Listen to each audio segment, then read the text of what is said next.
from the New York Post. COVID origins report says it's plausible virus leaked from Wuhan lab. That's it. That's the origins report. Can't tell us the origins. The New York Post reports an unclassified summary of the U.S. intelligence community's report on COVID-19 says it's plausible the virus leaked from a lab in Wuhan and that it might be genetically engineered. But investigators remain divided.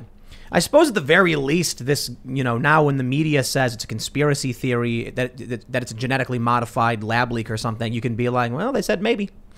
I'll take maybe, right? Well, I mean, maybe means you can at least discuss it for a year. It was, you went to the woodshed. They took you to the woodshed, beat you up a little bit, maybe suspended you, maybe banned you for talking about something. They went after members of Congress. Yeah. That's how extreme. We mentioned this in a little bit. Dave Rubin got suspended like a week before they announced booster shots for saying booster shots were coming. So Dave's tweeting like, they're going to have booster shots. Twitter suspends him. And then like a week later, the New York Times is like, booster shots have been announced. I think with Dave, it looked like he had a lot of evidence showing that it probably would happen. And I don't know exactly what happened, but I imagine he said it is going to happen. And that's like crossing a line. Saying that it's evident and that it looks like it is very likely is very different than saying it is. But journalists have been doing this for basically the history of journalism, saying, hey, we've got sources saying that this is going to happen. I was talking about this downstairs. You're not allowed to criticize the World Health Organization or the CDC, basically, by these social media companies. But then New York Times can run a story. They did a story at the end of, I think it was 2019, right at the end of the year, about the World Health Organization. They said one of the givens of the World Health Organization is that they want you to keep open borders in the middle of a pandemic, which I think ordinary people would go, well, that's nuts. But they said, oh, it's this way. But then they dug into it, and it turns out there's absolutely no scientific reason for it. It's simply their agenda to keep the borders open. Now, why do we do this? Well, because we're supposed to listen to the sciencey people at the World Health Organization. Why? Well, now the funny thing is, and we'll give YouTube its piece in all of the horse dewormer stories. It's the craziest thing seeing every single outlet refer to ivermectin as horse medicine, because it's like, don't they give ibuprofen to dogs? Like, don't they? You know what I mean? Yep. So the issue is, and for you, YouTube, that ivermectin isn't FDA approved. There are some studies going on right now, but it is not FDA approved for treatment in COVID. But it's also not horse medicine. I mean, it technically is, but it is FDA approved for certain uses like topical scabies, and I think, general dewormer stuff. Mm-hmm. The crazy thing is how the media is walking in lockstep. They're all saying horse medicine. It's not horse medicine. It's in a version of horse medicine, but it's also in other things. Mm-hmm. But I mean, like we give antibiotics to horses too. Yeah, it doesn't make them horse antibiotics, right? Right. Yeah. But how the media is treating it this way, how like we have to even be careful bringing it up because YouTube is sitting there with their finger. Like there's somebody at YouTube right now with their finger over the ban button. It's shaking and they're like, just say it. Press the button. That's how excited they are to ban us. Well, they're excited to ban everybody who dares. Oh, wait, you said the wrong thing. I interviewed Dr. Zev Zelenko, and he got documents restricted by Google Docs. Now, if that is not 1984-ish, wow. You've got stuff, you can't share them to other human beings, even though you wrote them, and they involve documents that you sent to world leaders, but you can't share them to other human beings because they're locked out. I mean, that is... There was a, I think BitChute was banned, like Twitter had banned links to BitChute. Yeah. Or I think they still do it, like gives you a warning. And there was one thing I tweeted about, I can't remember what it was, but it was like, if you tried to tweet it, it would give you an error.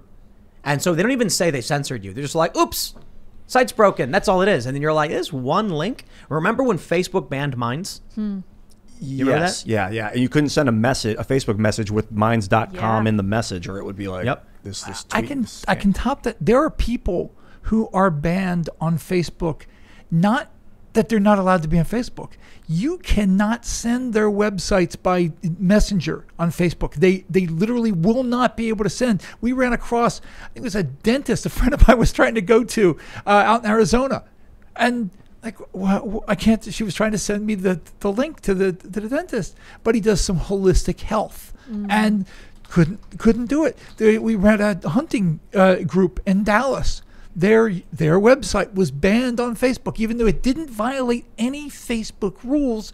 The Facebook, authoritarians who don't like hunting banned them. So looping back to the report, which tells us literally nothing, the COVID origins report, you're basically saying that at least this allows us to talk about it now, right? Because before it was like, if you brought this stuff up, you're a conspiracy theorist, you risk getting banned or censored. But now that the intel community is saying maybe we should be safe, right? Well, they're not going to ban us. I think.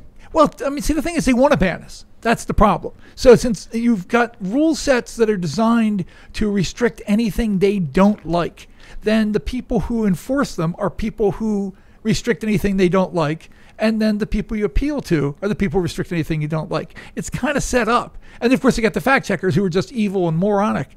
And they will also restrict anything they don't like. Yeah, well, the thing about fact checking is all of these organizations that do fact checking that go through the Pointer Institute so that on Facebook they can remove you. Why don't conservatives set up fact checking organizations? Here's why. Because I've had people ask us to do it. Because the fact checking network can also remove you. So you could spend hundreds of thousands of dollars hiring people, setting up the operation. It's very tedious. If you start fact checking CNN's going to call the Pointer and they're going to pull your authority and then you're off. And that's it, you're done. Because they control the whole game. And what happened was a whole bunch of journalists got laid off back after 2008. So they came up and journalists hate the fact that people use what are called alternative facts. And so they basically came up with a way to game the system. They now control the facts, even though most of the time what they're doing is just narrative. They don't care. We think your narrative is wrong. You need to include 60 more paragraphs. Yeah, I got fact checked by Lead Stories. Actually, it was okay. So here's what happened. I tweeted out something about Epstein's plane and like Bill Clinton or something like that, and I don't remember the exact tweet, but everything I said was factually correct. Someone screen grabbed it and posted it to Facebook, and then Lead Stories said it was fake. This tweet is false information, and so I looked up. I saw the tag on my tweet, screenshotted. I didn't post it, and then it said false information. Here's one. I clicked it, went to their story, which confirmed every single thing in my tweet was correct. When I called the guy from the company, he was irate and yelling, and he was like, "I refuse to change it." And his argument was basically that the way it was phrased in the tweet could give the wrong impression. And I said, the impression is irrelevant when my facts are all correct. What someone assumes based on reading the tweet is irrelevant. I didn't say what you're accusing me of saying.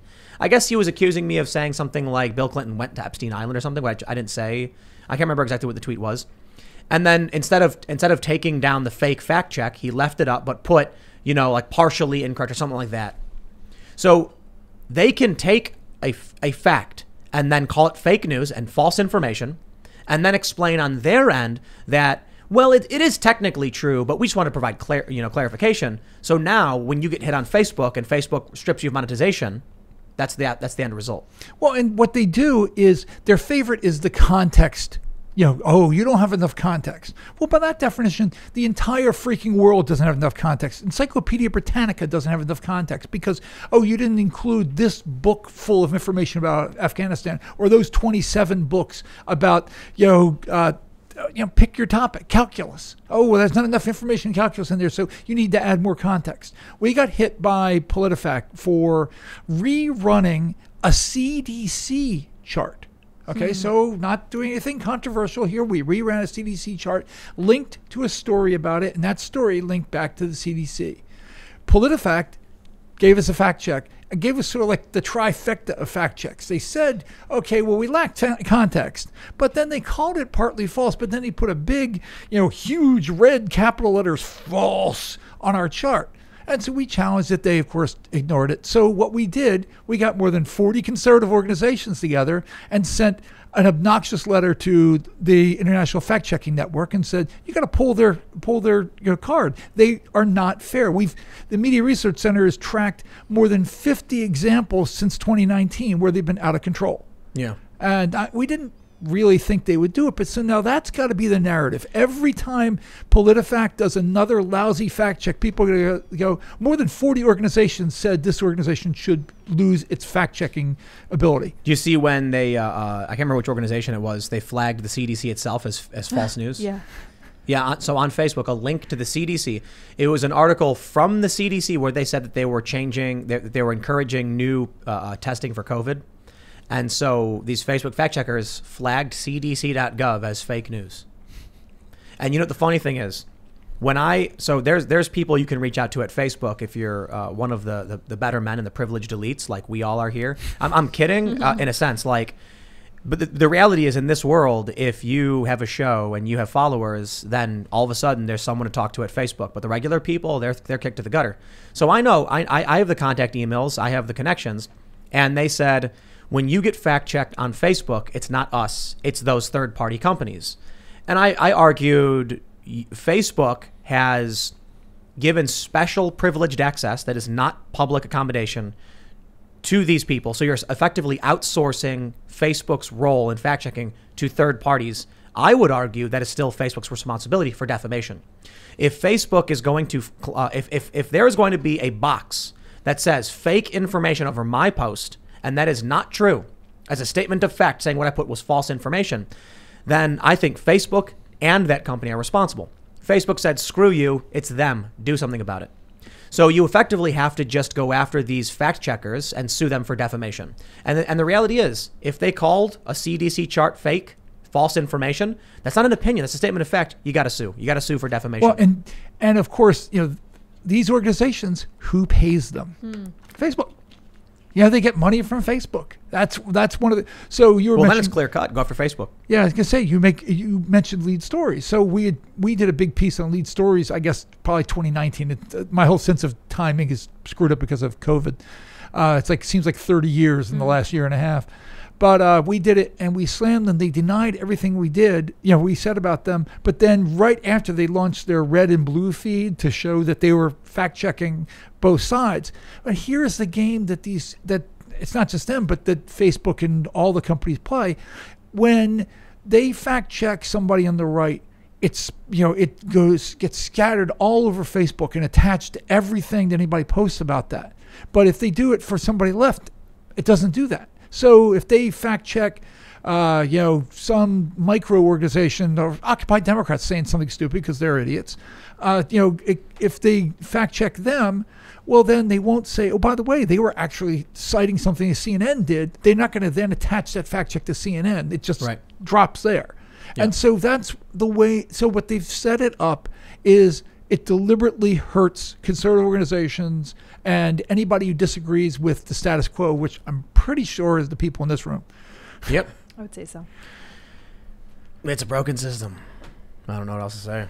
We've been dealing with it for a long time, and I guess the challenge is it just shows how dark things are continually getting, that we even move beyond this knowing it's happening and nothing's changed.